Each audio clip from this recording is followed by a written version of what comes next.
Mesdames, Messieurs, voici une nouvelle session d'actualité sur la télévision à grande vision. Merci d'être avec nous. Le journal qui s'ouvre déjà avec cette conférence débat organisée ce lundi dans la salle Aroupé sur la date du 26 février 1885, date qui marque l'acte des signatures, ou plutôt la signature de l'acte général de Berlin, acte qui reconnaît l'indépendance du Congo belge du roi Léopold II. L'initiative est de l'association des jeunes élites panafricains. Reportage Dialor Badibanga. C'est toujours ma manière de signer les communications. Cette conférence a connu plusieurs orateurs, notamment les professeurs Christian Kondamotoki, Bonzema Lalé et tant d'autres. Avec pour thème principal, depuis 1960, la RDC de crise en crise, quelles solutions, études, perspectives juridiques, historiques, éthiques, techniques et politiques. À ces grands thèmes, plusieurs autres sous-thèmes ont été associés, dont celui du professeur Bonzema Lalé, axé sur les incompatibilités de l'administration de l'État du Congo avec les engagements internationaux élevant de l'empire de l'acte général de Berlin du 28 février 1885, leurs incidences sur les crises consécutives à la déclaration de l'indépendance politique nationale du 30 juin 1960. Parmi les participants, on note la présence du représentant du gouverneur du Haut-Katanga en la personne du ministre provincial de l'économie et transport. À l'issue de la conférence, le ministre a remis une enveloppe aux organisateurs. Au nom du gouverneur, ce dernier a aussi signé le livre d'or sur place, question de marquer sa présence. La dite conférence a été organisée par l'AGEPAC, entendue par là l'association des jeunes élites panafricains, une toute première édition organisée en mémoire de l'anniversaire de l'acte général de Berlin signé le 26 février 1885, une date considérée comme la vraie date de l'indépendance de la RDC selon le professeur Bonzema Lalé. C'est par un jeu de questions-réponses que la conférence a pris fin. On en vient à cette ouverture ce lundi de l'atelier de formation des environnementalistes sur le changement climatique au jardin botanique de Kisantu. Plusieurs journalistes, animateurs radiophoniques et télévisuels de tous les quatre coins de la République démocratique du Congo prennent part à ces assises organisées par le projet PANAFE. Je vous recommande de suivre Ida Mangala. Elle est chargée des communications des PANAFE. Elle répond notamment à la question de savoir pourquoi les choix de Kisantu pour abriter ces assises. L'atelier, c'est l'atelier de formation sur les informations agrométéorologiques et les changements climatiques. La formation est destinée aux animateurs des radios partenaires, des radios communautaires partenaires au projet, également aux observateurs, les observateurs des données météorologiques dans les stations de l'INERA, les stations partenaires dans les 4 provinces. Et nous avons également associé les journalistes, quelques journalistes qui s'occupent des questions environnementales dans la ville de Kinshasa. Par rapport à l'environnement, c'est un beau cadre des jardins botaniques de Kisantu. Nous sommes là au jardin botanique de Kisantu et ce serait aussi une façon pour nous d'amener par des différents participants à découvrir, n'est-ce pas? Nous sommes dans le ministère de l'Environnement, c'est un bien du ministère de l'Environnement également. Alors, également, il y a des ressources naturelles ici et on peut visiter. Les animateurs et autres qui viennent des autres provinces, dans le cadre touristique, peuvent également y voir, y trouver des espèces d'arbres. Peut-être qu'on a eu à étudier, mais qu'on n'a jamais vu. Ça serait aussi bon. Mais aussi, ici, c'est un milieu un peu, il fallait que ce soit un peu au centre, disons, n'est-ce pas? Et déplacer aussi les gens seulement de Kinshasa. Pour croire qu'il n'y a que Kinshasa, quand on dit qu'il y a que justement à Kinshasa, non. Il y a également d'autres sites où l'on peut organiser des ateliers et formations, n'est-ce pas? Il y a notamment le jardin botanique de Kisantu, voilà pourquoi nous sommes venus. Donc pour sortir un peu du cadre de Kinshasa, chacun sort un peu de son milieu et en même temps on découvre le jardin botanique.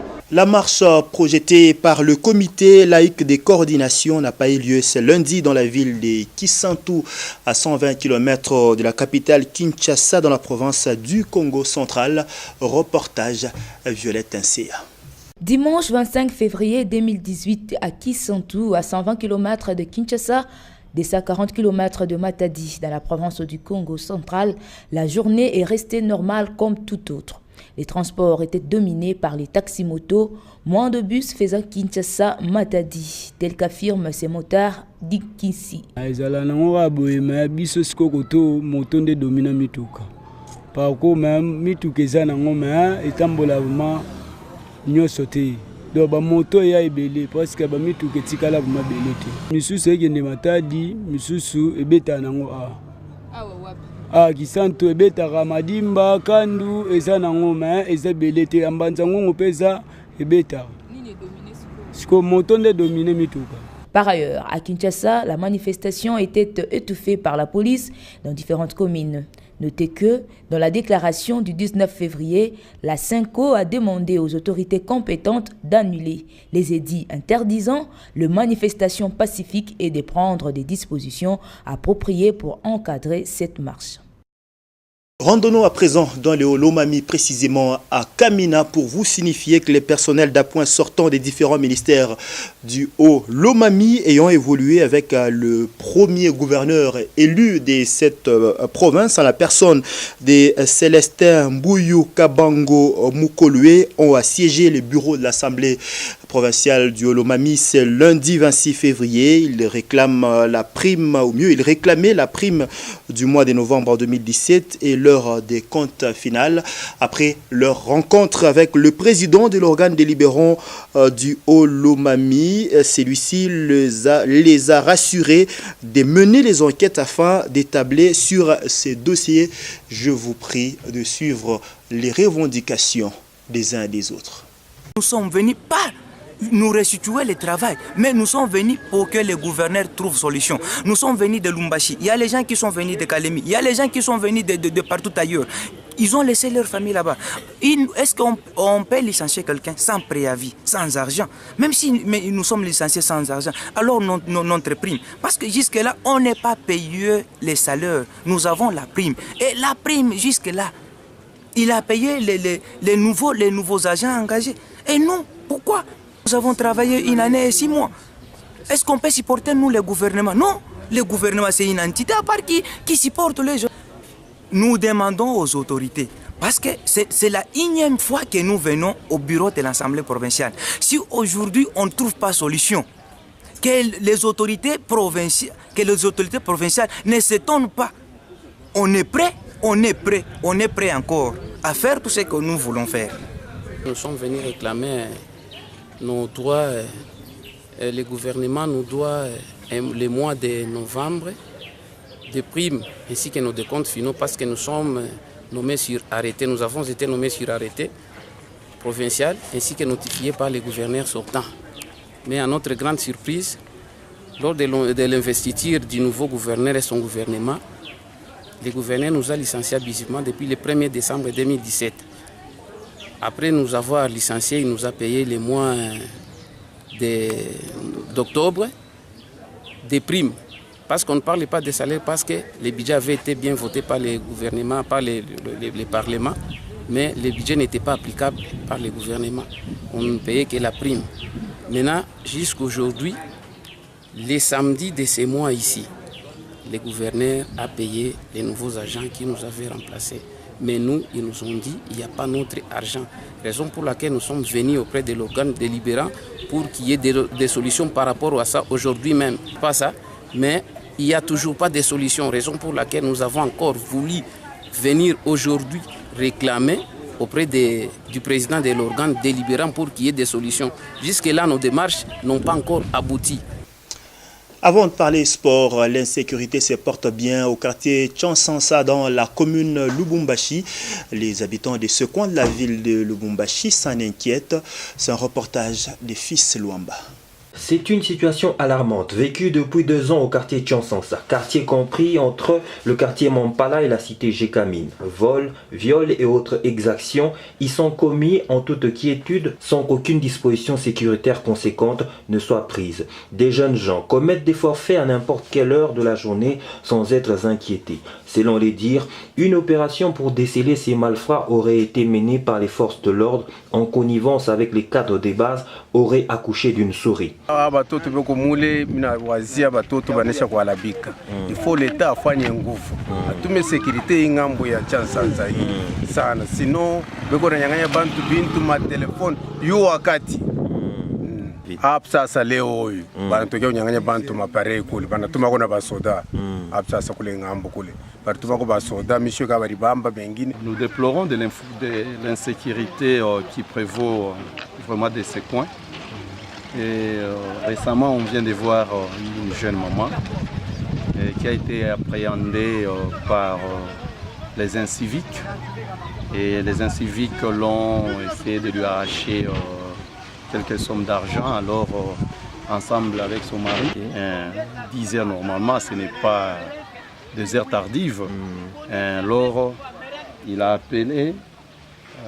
Elle, ensemble avec son mari, il a appelé un élément de com, ils sont descendus pour faire l'intervention de l'autre côté. Quartier Mampala, kuko babiana banatoka mu quartier Chansasa, biko bien armé, biko na mabunduki, biko banengilia batu mu manyumba na mabunduki tout ça. Bon, mishi comprendre kama leteko na waza ni mijua ya bale batu. Na kule balipotaka mabunduki yenyewe shiyue kama ni mabunduki ya basoda, me mumimi naona biko banachangana na basoda, bakisha kuchangana na basoda, ndio banakia kufanya magafi yao. Shitu mingi baningia mingi biko baningia mu manyumba, kupomola mu magaze, shitu bakiyua tu aseme kama kuna makuta kiloko ale banakuingililia mu nyumba. Bon. De nouvelles stratégies sécuritaires doivent être élaborées pour éradiquer complètement cette situation déjà trop inquiétante. On va maintenant parler sport dans cette édition du journal. Actualité sportive en bref et en images. Le cercle sportif Don Bosco a battu ce mardi 27 février Lubumbashi Sport par la marque d'1-0 au stade TP Mazembe de la Kamalondo. C'est en marge du dernier match pour les Salésiens de Don Bosco dans la phase classique de la 23e édition de la Ligue nationale de football zone centre et sud. Le joueur des Bleus et Blanc a marqué à la 84e minute. Ainsi donc, l'équipe des Kassongo Ngandou se qualifie déjà en play-off avec 30 points précisément. Et puis la crise qui sévit au sein du football club Saint-Éloi-Lupopo, eh bien la question pose les débats. Depuis quelques jours, l'équipe du football club Saint-Éloi-Lupopo brille par des défaites. La dernière en date est celle de la rencontre qu'il a opposée les samedis derniers à l'équipe de Don Bosco. 1-0 était les scores. Question, comment expliquer ces défaites? Voici les analyses des journalistes des sports au micro des jeunes Kibwe Kembe. L'équipe du FC Saint-Éloi-Lupopo a bien commencé la première phase. Au fil du temps qu'on joue, au fil du temps qu'on insère d'autres joueurs qui viennent d'ici et là, et c'est pratiquement, il faut aussi un autre temps pour qu'il y ait une autre préparation. Puisque l'équipe qui a préparé la phase éliminatoire n'est pas celle-là qui joue complètement aujourd'hui. Et vous savez, quand vous avez un entraîneur principal, Bruno Blas, suspendu aussi, donc ça fait aussi que c'est lui qui donne un plus tactiquement. Il n'est pas là, c'est aussi l'une des causes de cette contre-performance des Viettes. La suspension de tous ces 6 joueurs, aujourd'hui on sent que ça a un impact négatif sur les dernières prestations de Lupopo. Une défaite à Kananga devant Dibumba, une défaite ici à Lubumbashi devant les Salésiens du cercle sportif Don Bosco. L'on a senti que cette suspension a un tout petit peu stoppé l'élan des cheminots au niveau de la Linafoot. À ce stade, pour moi, c'est tout à fait normal qu'on assiste à une série de défaites dans le cadre de ceci s'explique par le fait que, d'abord, par rapport à cette phase qualificative, l'équipe de Lupopo a déjà sa qualification pour le play-off. Ça fait que, pour l'entraîneur, il n'y a plus grands enjeux pour le reste du match.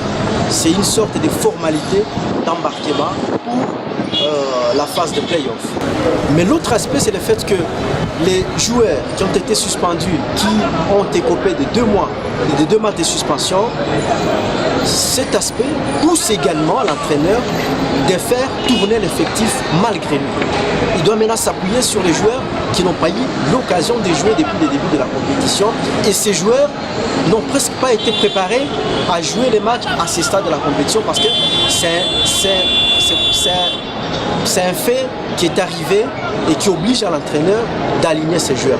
2 communiqué dans cette édition du journal Communiqué. Message d'abord, ce message des félicitations adressé au nouveau vice-premier ministre et ministre de l'Intérieur, Sécurité et Affaires coutumières, le professeur Henri Mova Sakani, par l'honorable président de l'Assemblée provinciale du Haut-Katanga, Dieudonné Moueloa Sambi Wakasongo. Excellence, messieurs les vice-premiers ministres et ministres de l'Intérieur, Sécurité et Affaires coutumières, grande et ma joie d'avoir appris par la voie des ondes votre nomination par ordonnance présidentielle en qualité de vice-premier ministre et ministre de l'Intérieur, Sécurité et Affaires coutumières au sein du gouvernement de la République. Très convaincu de vos qualités exceptionnelles d'homme d'État, vous allez remplir avec loyauté et fidélité les fonctions qui vous sont confiées en vue de mériter la confiance placée en vous par le chef de l'État, Joseph Kabila Kabandier, au nom du bureau de l'organe délibérant du Haut-Katanga, des élus du peuple provinciaux, du personnel tant politique, administratif, ainsi qu'en mon nom personnel. Je vous adresse mes vives et sincères félicitations, tout en vous souhaitant plein succès, fructueux mandat à la tête de ce grand ministère stratégique du pays. J'ai saisi cette occasion pour remercier les présidents de la République du choix porté sur votre auguste personne et lui réitère l'indéfectible soutien de toute l'institution que j'ai l'honneur de diriger, faite à Lubumbashi le 24 février 2018 et signé Dieudonné Moueloa Sambi Wakasongo, honorable président de l'organe délibérant du Haut-Katanga. Et puis ce communiqué nécrologique, mesdames, messieurs, avant de clore complètement cette édition du journal, suite au décès de l'honorable Angèle Mouléa Mafanda, député provincial de l'Assemblée provinciale du Haut-Katanga, les services du protocole annoncent le programme d'inhumation ci-après. Mercredi 28 février 2018, 8h15, levé du corps à la morgue de la clinique Afia ex Don Bosco. 8h30, exposition du corps à l'esplanade du bâtiment du 30 juin. 9h juste, dépôt des gerbes des fleurs. 10h juste, mot des circonstances. 10h40, départ pour l'église cathédrale Saint-Pierre-et-Paul. 13h juste, levé de la dépouille mortelle vers la nécropole des anges des Kassangiri. Retour au bâtiment du 30 juin pour un mot de remerciement de la famille. C'est fait à Lubumbashi le 27 février 2018. Mami Nakafaya Siriten, chef des services du protocole adjoint. Et c'est la fin de cette édition du journal. Merci de l'avoir suivi. Je vous retrouve prochainement pour une nouvelle session d'actualité. Restez avec nous pour la continuation de nos programmes et à très bientôt.